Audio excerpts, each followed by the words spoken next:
Have you ever felt a strong presence from the woods? A feeling like you're being watched? Well, the truth is something is watching you from the trees and shadows. Monsters hide in the woods, preying on the innocent and striking quickly. They won't stop. They never will. This is my story, and I hope it serves as a warning to all about the truth of the woods and how dangerous they are. Growing up, I never had a dad. My father left me and my mom when I was young, and I haven't seen him since. Sure, I get the occasional birthday or Christmas card with money, but besides that, he's almost a stranger to me. After my father left my mother, we decided to leave the city life behind, and we moved when I was 10 to Wisconsin, where we bought a small cabin out in the woods. At first, I hated living there.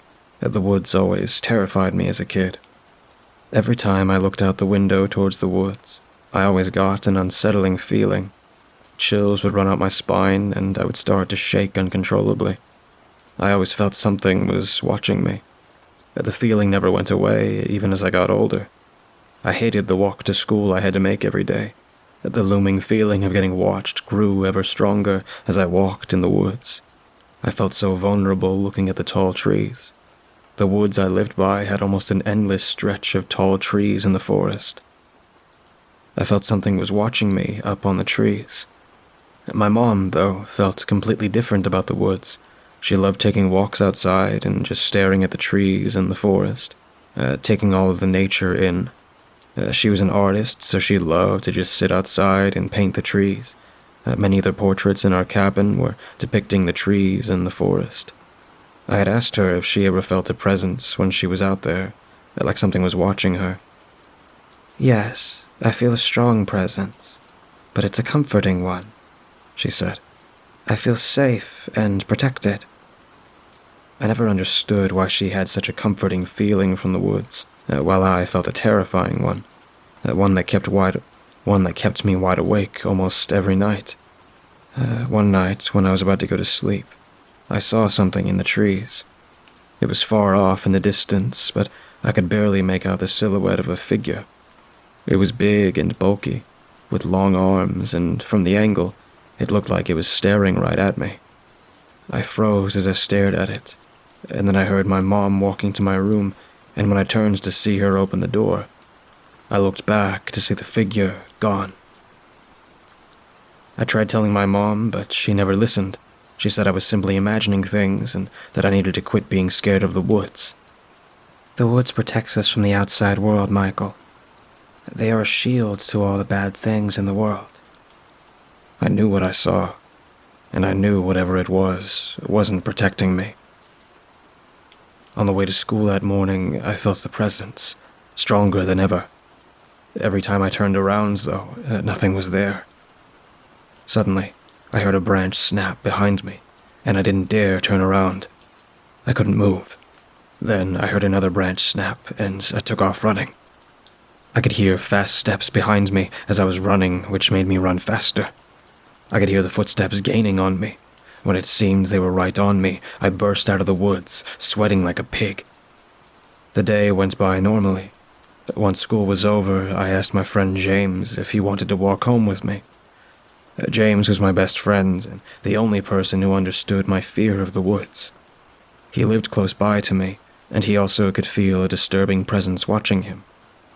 He tried telling his parents, like I did with mine, but they didn't listen either. "Dude, did that really happen?" he asked as I told him about what happened on the walk to school. "Yeah, man. I just don't feel comfortable walking in those woods alone. I know there's something in there," I said. "What do you think it is?" James asked as we started walking home. "I don't know. I think I saw it last night, though. It was really big, with huge, long arms. It was far away, so I couldn't see anything else." He was quiet now. Then he said, "I think I've seen that, too. I saw something last night. It was a lot like the thing he described." Then we heard a loud snap behind us, and turned around to see a tree branch on the ground, snapped in half. "Dude, something's following us. We need to run," James said. "No, don't run." I did that and it chased me. Maybe if we keep walking slowly, it won't do anything. James looked terrified at me, nodding his head slowly as we started walking. We heard more snaps as we walked, getting louder and closer. I looked over at James. He looked back at me, as white as a ghost. After what felt like an hour, I could see the outline of my house in the distance. Our pace quickened as we got closer and closer to my house. The snaps and cracks quickened as well behind us. As soon as we got close enough, we took off in a dead sprint towards my house, not looking back. We ran inside and locked the door once we were inside. "Everything okay?" I heard my mom say behind me. We looked at each other, then I heard James say, "Yeah, Miss S. We just raced each other to the house." She looked at me and I nodded quickly. "Okay. Be careful though with the door. It's old and I don't want it falling off." "Okay. Sorry, Mom," I said, as James started to run off upstairs. Once upstairs and in my room, James said, "Dude, we can't walk that way to school." "I know, but what will we tell our parents? They won't believe us," I said. James was silent now. I knew he wouldn't be able to come up with anything. "I think as long as we're quiet and walk slow, that thing won't come after us," I said. Yeah, let's hope so," James said in a quivering voice. James went home shortly after that, and after I ate dinner, I headed upstairs to bed. What is that thing? I think, as I lay in bed. A person? An animal? It's fast like an animal, but it looks like a tall human. I looked out the window into the dark forest and froze. The thing was there and closer. I could make out more characteristics as I stared at it. It had a hunchback and long fingers with razor-sharp claws. I didn't see any eyes on it, but I could somehow feel its cold stare locked on me. It just stared, observing me. Then it turned around and walked back into the forest. That is no person or animal, I think to myself once it's gone. It wants me. I'm its prey. After a restless night of sleep, I woke up and walked downstairs to see my mom sitting on the counter with a worried look on her face. Hey, Mom, is everything okay?" I asked. "Morning, honey. I have some bad news," she said as she looked at me. What is it?" I asked. "Your friend, James, well, he's missing. His parents went into his room this morning and he was gone." I stood there, petrified. It wasn't following us. It was tracking us, tracking James. "Are you okay, Michael?" she asked. I could only see James's face in my mind now. The image of him looking at me as we were walking home, white as a ghost. I couldn't keep it in, and I told my mom everything. The thing that chased me and James being stalked by it, and seeing it for the past 2 nights getting closer to me. "You've got to believe me, Mom," I pleaded. "Something is in those woods, and it took James, and now I think it's going to take me." She looked at me with a sad expression, sighed, then said, "I know this must be hard for you, Michael, but there's nothing in those woods. James might have run away, or anything could have happened." "Mom, it took him. James would never run away from his parents," I said. She looked at me, and then looked at the clock behind me. "I think it's time you get to school now, dear. We'll talk about this later." I pleaded with my mom to drive me to school, begging her on my knees. She finally relented after a minute. Okay. Just this one time. We need to leave now, though, and be quick. I have to get to the studio." I thanked her and ran to get my backpack. Nothing happened on the drive as I expected. After dropping me off at the front of the school, everyone ran up to me and asked if I heard about what happened to James. Everyone was talking about James that day. They started rumors, either saying he ran away or he was kidnapped. "Do you know what happened to him?" Sally asked, frantically, as she ran up to me at lunch. She had a crush on James since the 2nd grade, and even though James showed no signs of affection toward her, she still adored him. She was a short girl, with short brown hair and brown eyes. I debated about whether I should tell Sally the truth, but I knew she wouldn't believe me. No one would. I told her I didn't know and tried to continue eating my lunch, but she wouldn't give up. "Come on, Michael, you're his best friend. Please, if you know anything that could have happened to him, please tell me," she said with tears in her eyes. I tried to ignore her, but she wouldn't stop. Then her friends came over and started asking as well. Then more and more people came, asking if I knew what happened to James. The voices became too much for me, and I screamed. "I don't know what happened to him. Please, leave me alone," I screamed as loud as I could. Everyone stopped talking and now stared at me, my cheeks starting to turn red as I got embarrassed. The bell rang, and everyone started heading off to class, leaving me still sitting at the lunch table. I packed my unfinished lunch and started to head off to my science class, which I had next. I decided then and there that I would find James. I had to know if he was alive or not. "James, if you're still alive, I'll find you." After school, I called my mom and asked if she could pick me up. She said she could, and 5 minutes later she pulled up in her white Cadillac. As we drove home, she asked, "Feeling better, honey?" I lied, saying, "Much better." I knew she would never believe me. I was going to have to face that thing on my own. We got home, and I headed straight upstairs, where I dumped all my school supplies on my bed and started to pack gear for that night. I packed spare flashlight batteries, some water, and I put the pepper spray my mom gave to me last year in my pocket, just in case. As I was eating dinner, I came up with a plan. I would sneak out of the house when my mom was in bed, which was usually around 10, and I would head into the woods and try to look for James. I knew my chances against that thing were slim to none, so I knew I would have to be quiet and careful. After dinner, I went to my room and waited. I waited for hours until I looked over at my clock, which read 10:30 p.m. I hopped out of bed and walked over to the window, opening it quietly.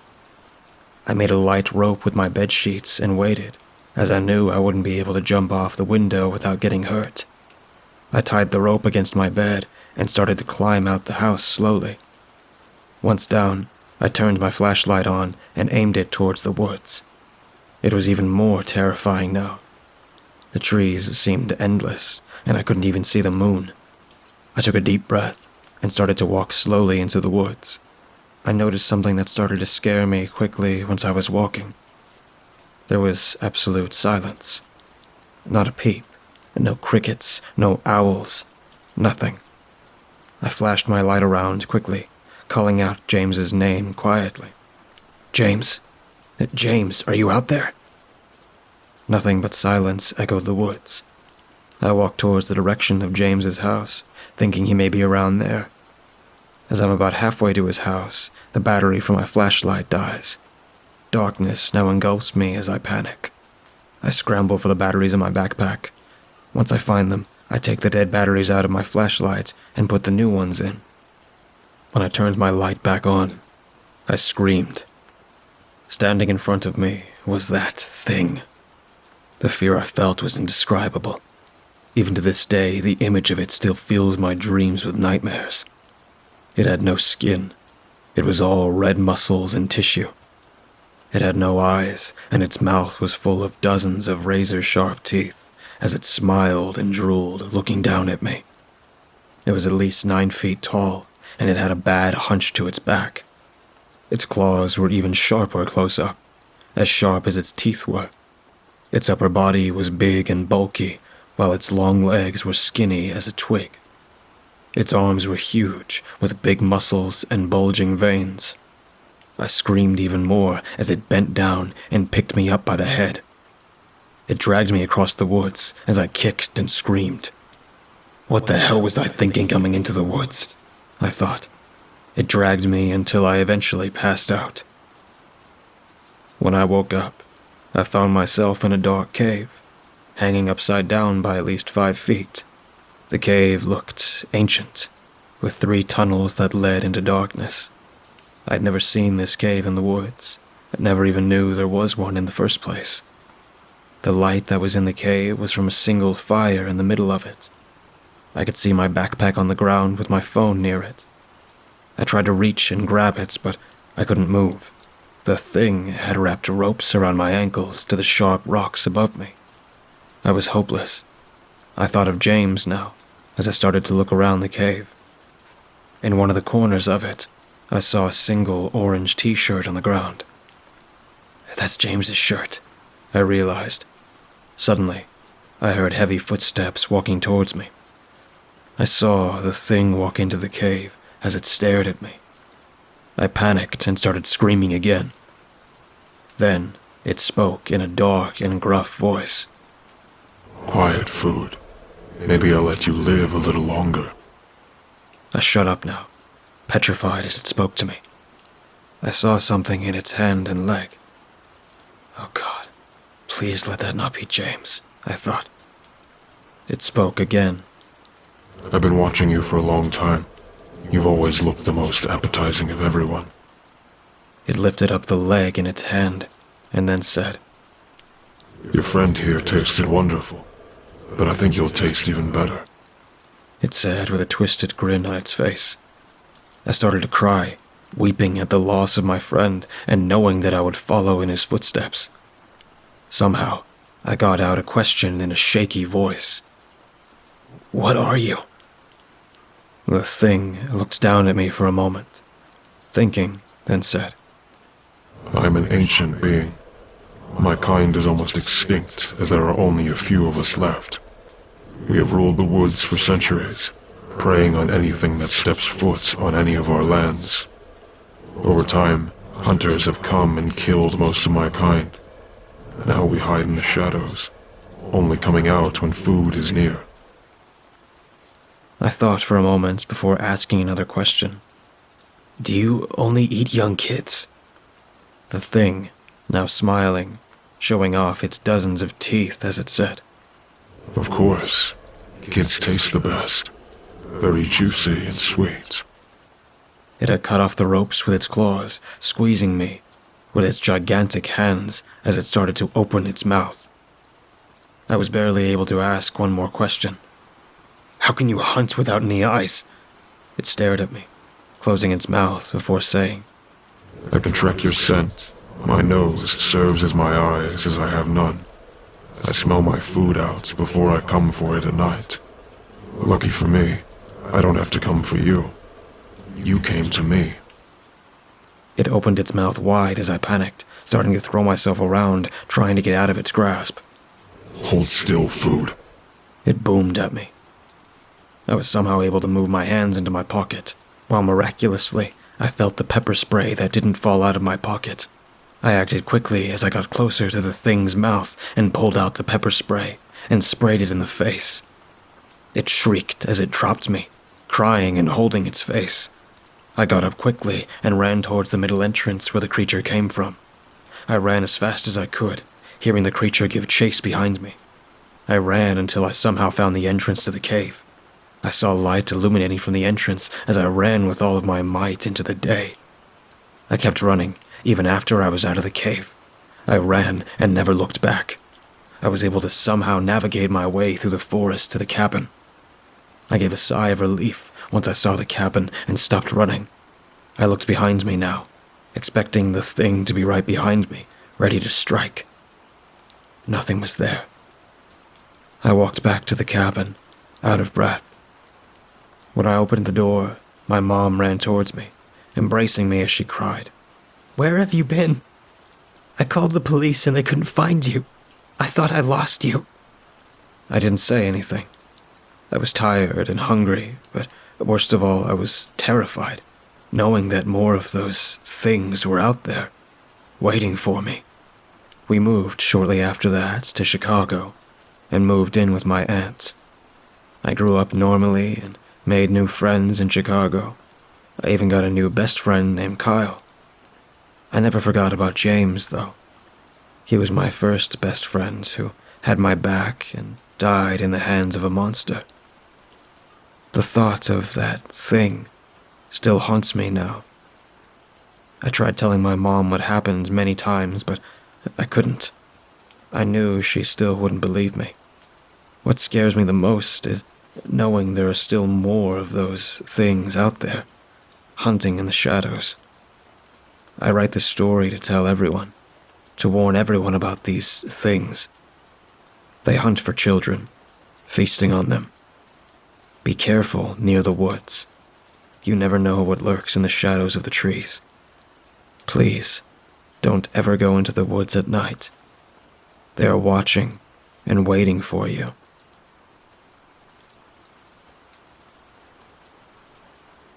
My family moved around a lot when I was little. We usually never stayed in one place for more than a year. I never really understood why until I was older. We never had a lot of money, and my dad had a really bad drinking problem. So when we moved into a new place just after my 10th birthday on Hanover Street that had 3 floors, one being a basement, I was overly excited. I'd never gotten my own room before, and even better, my parents were going to turn the basement into a playroom for me and my sister. Everything was going great, until about a month of living in the new place.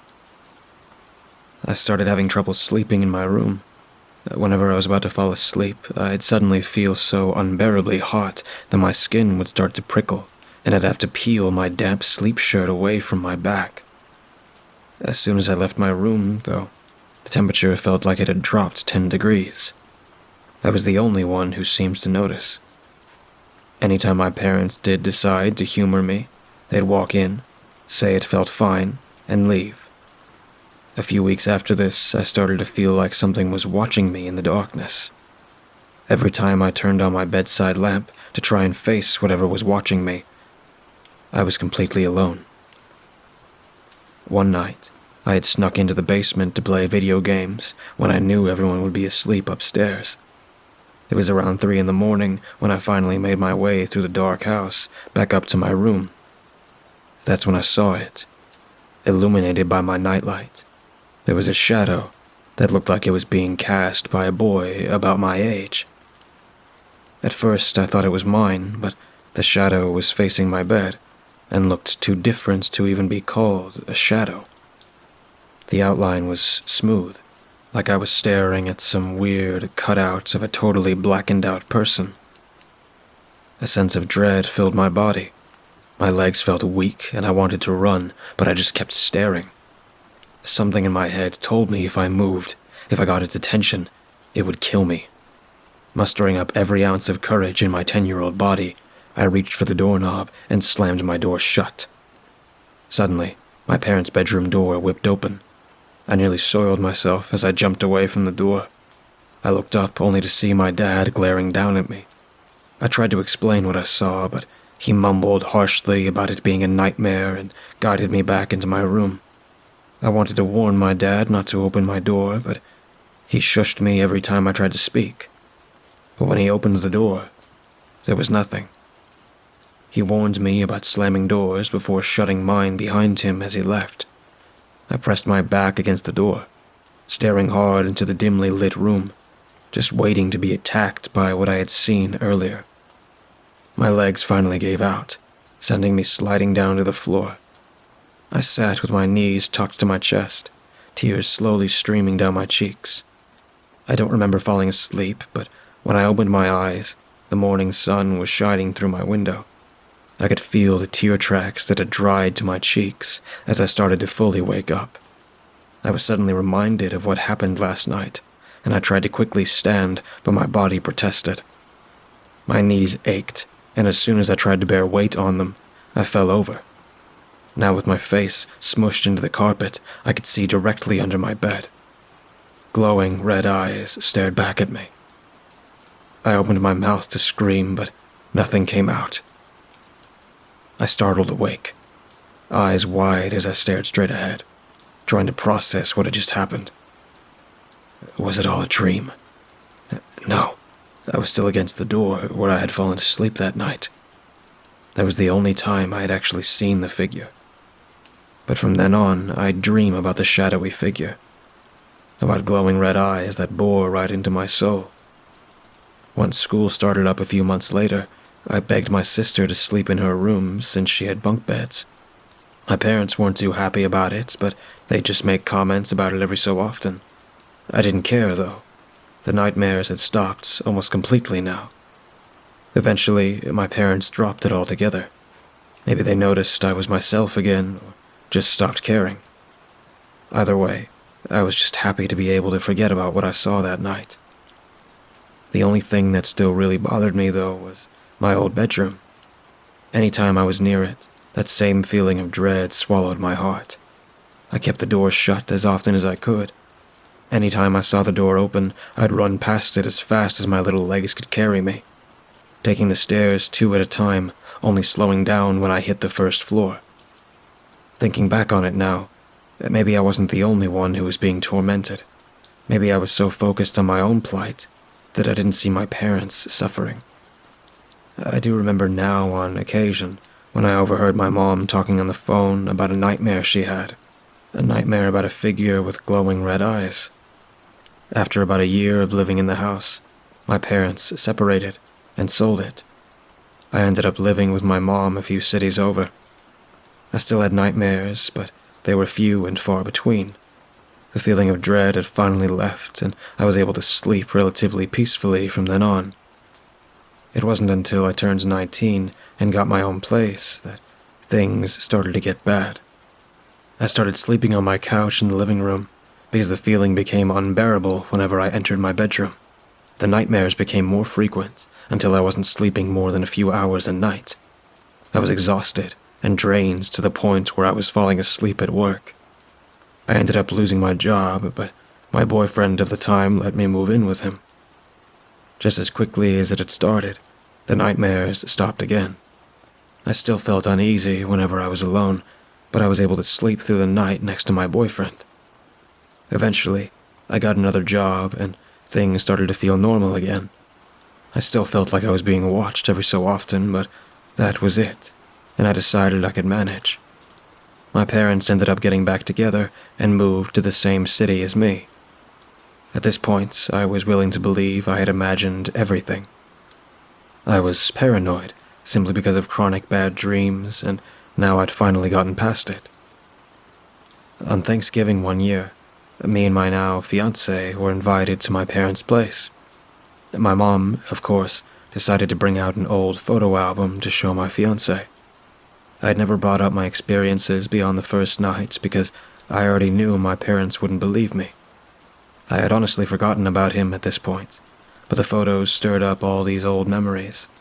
I was almost 30 now, and without the fear of being in trouble, I decided it was worth a shot. I asked my dad as casually as I could about the house, and if he'd ever felt anything strange while living there. He told me that they had gotten the place super cheap, because the owner's young son had gotten really sick. They had tried everything, but he still passed away from his illness. My dad also mentioned that my room belonged to the son.